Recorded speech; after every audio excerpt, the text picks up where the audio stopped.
due to its grievous mistakes, the United States permitted the rise of its enemy. Now Russia and Iran are operating in the space that the People's Republic of China provides them.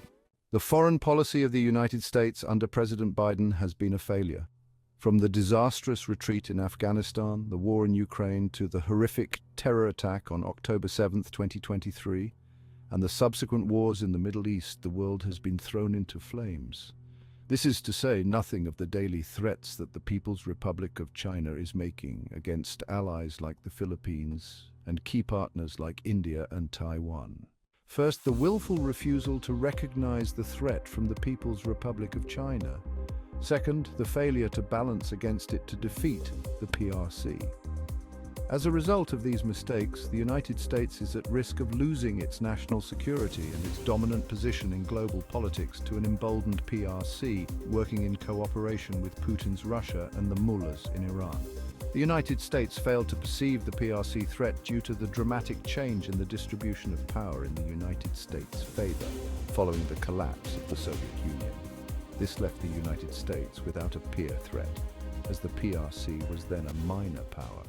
US business interests and financiers consistently and indefatigably sought economic gain from cooperation with the PRC, treating the Chinese people as the source of cheap physical and intellectual labor.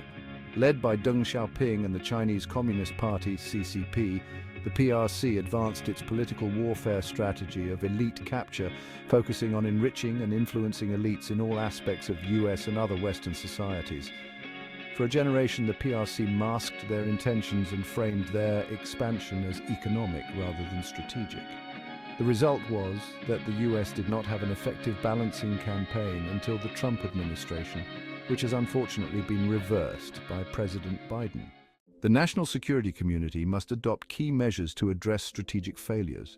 First, American national security elites must admit they failed and shift to power politics vis-à-vis the PRC.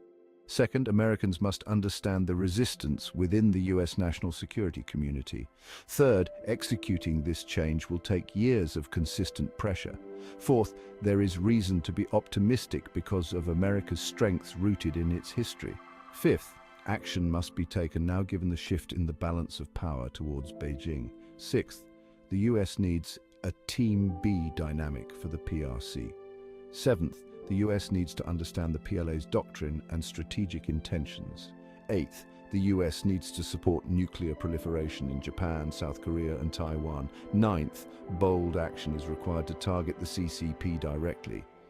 It is time for the US to end its threat deflation, break the chokehold of the engagement school on the US foreign policy establishment, and, in conjunction with partners like India, defeat the CCP. James E. Fennell and Bradley A. Thayer are the authors of Embracing Communist China, America's Greatest Strategic Failure, from which this analysis is drawn.